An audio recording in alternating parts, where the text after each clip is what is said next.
of stolen vehicles. One was a silver Ram, the other one was a red Nissan, both of them obviously pickup trucks that were going eastbound on Interstate 4. Well, the red pickup truck pulled off to the side of the road.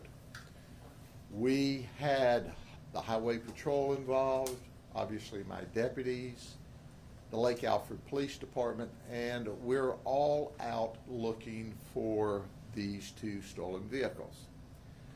The Lake Alfred Police Department sees this red truck on the side of the road and goes, there is one of them. So he pulls in front of the vehicle, waiting for deputies and troopers to arrive as his backup.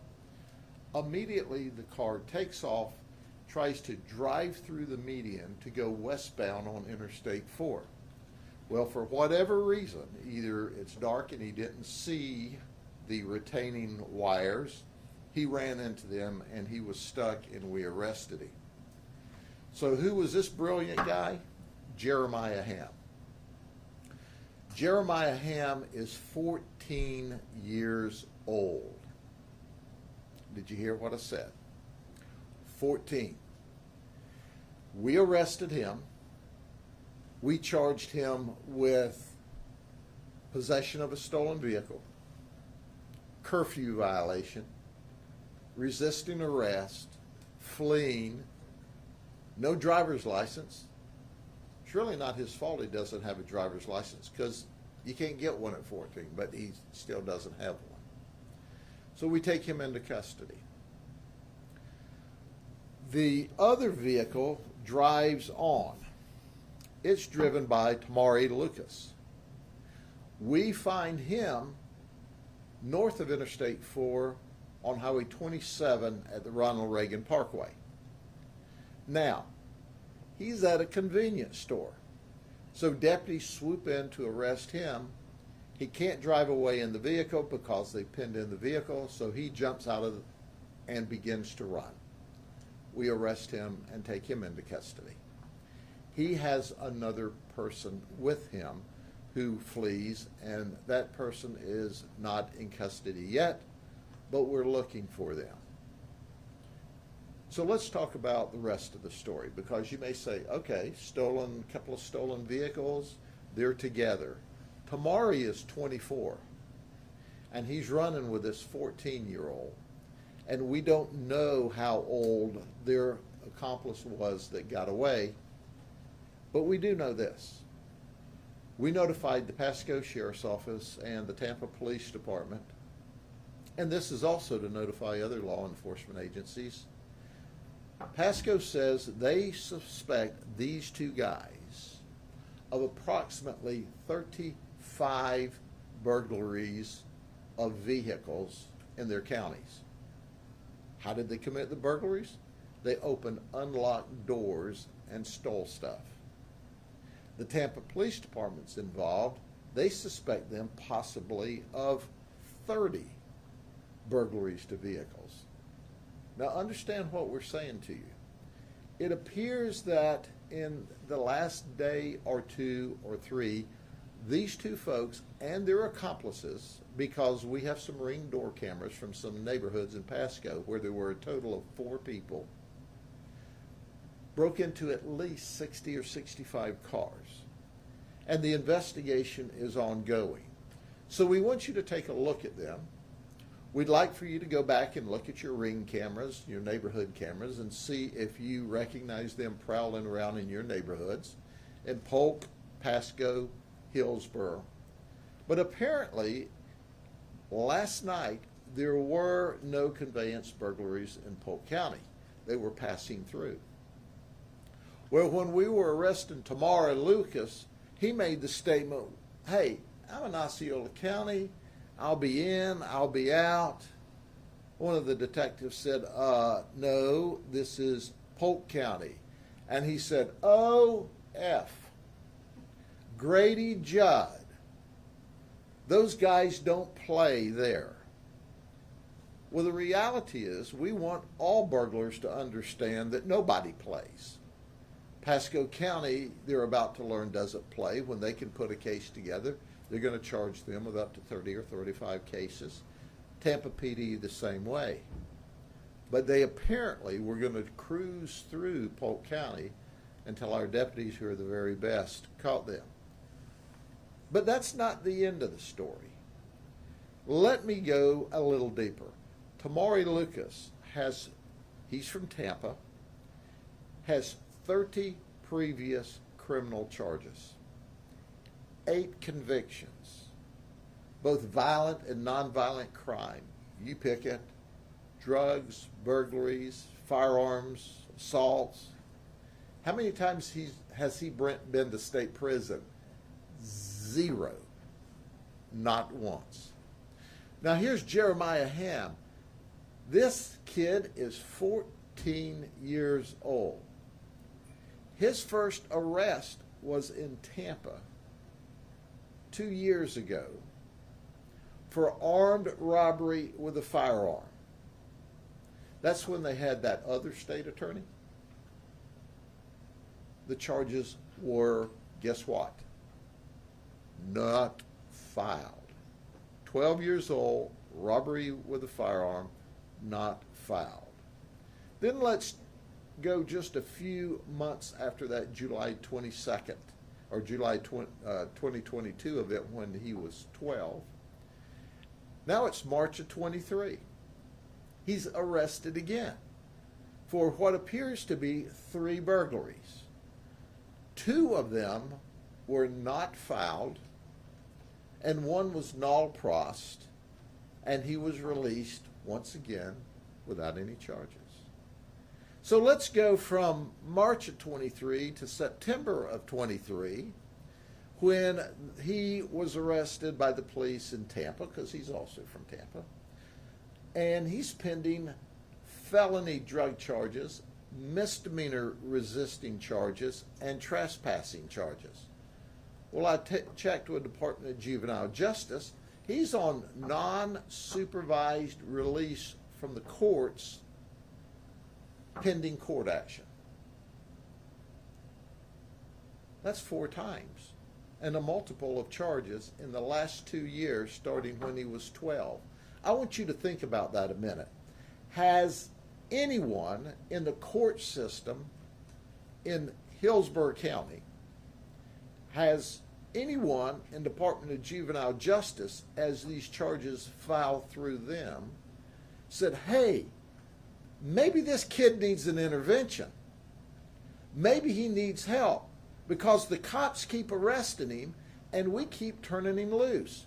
So while he's waiting on court attention from his September arrest, we catch him in a stolen vehicle in Polk County after he's suspected of doing as many as 60 or 65 burglaries with his partners in Pasco and Hillsborough. He's not learning. His parents obviously don't care. The system is not teaching him anything. He's getting away with a lot. Wake up.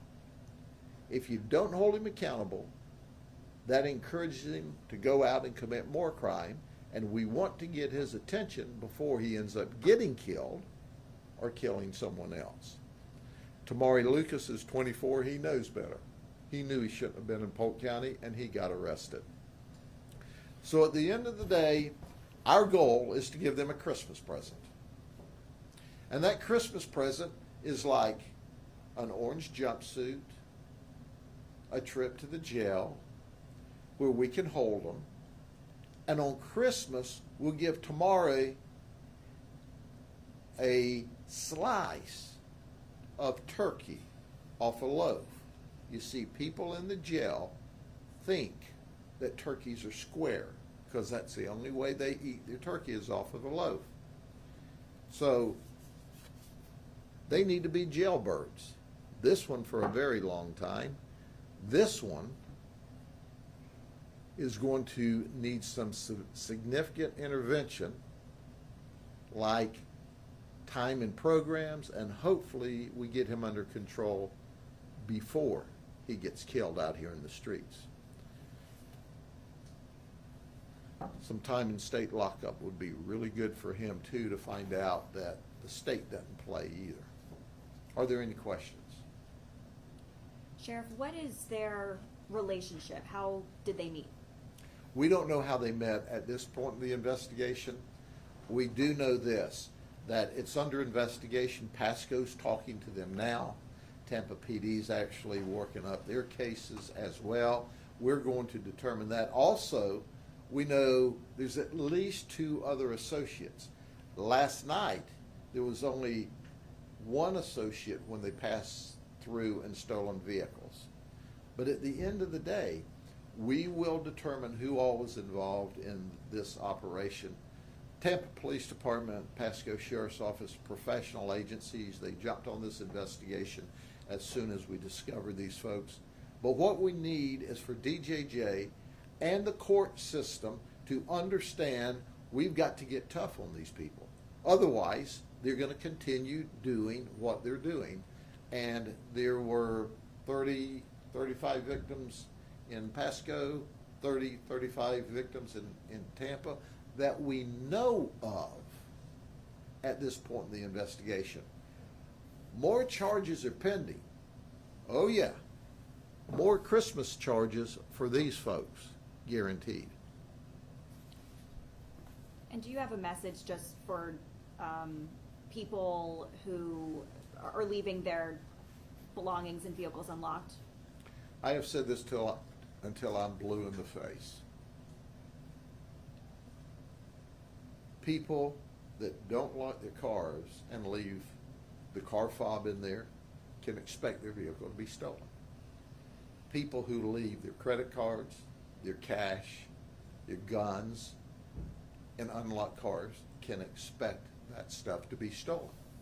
When these guns are stolen, the last time we arrested a kid, he told me, I get $300 a piece for these guns on the street.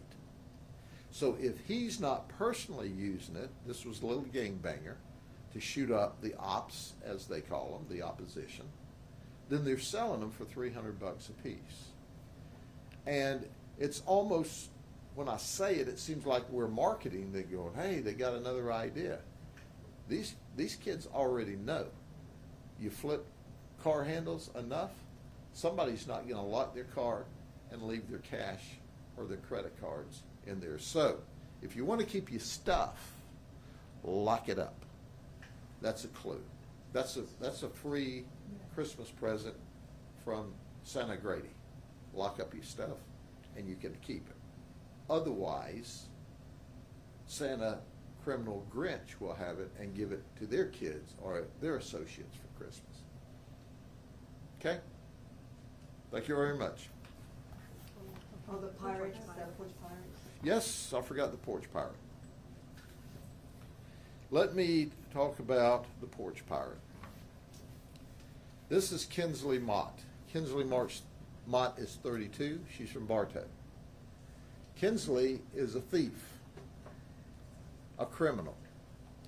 And she went into a subdivision where they had just delivered some presents, and she took the presents. That's correct. She took the presents, and she was driving a red Ford Ranger pickup truck. She also works at Hungry Howie's in Juanita. So we went to Hungry Howie's in Juanita not to purchase a pizza, but to look for Kinsley. And we found her.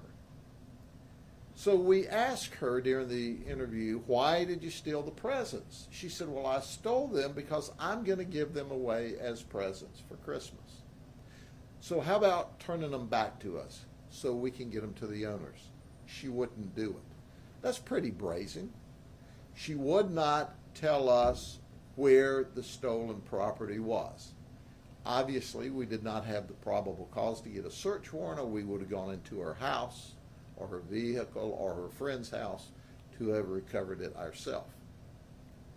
But then she made this statement. When we first started the investigation or the interview, she didn't want to talk to us.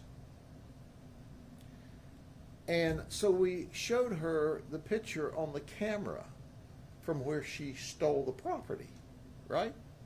And she said, what if it was someone else who just had my face? If I was going to pick another face, it wouldn't be that one. Just saying. Now, she's got a red nose because she was crying at some point in time. This is not Rudolph the Red-Nosed Reindeer. This is Kinsley the Red-Nosed Criminal. Locked up, porch pirate. So at the end of the day, she's locked up in jail. We still are working on this investigation. Oh, by the way, she has a history of fraud, thefts, drugs, in addition to working at Hungry Howie's when she's not committing crime. Okay? Y'all have a good day. We still have some days before Christmas, but if y'all don't get back over here, have a very Merry Christmas, okay? You as well. Thank you. See y'all later. God bless you.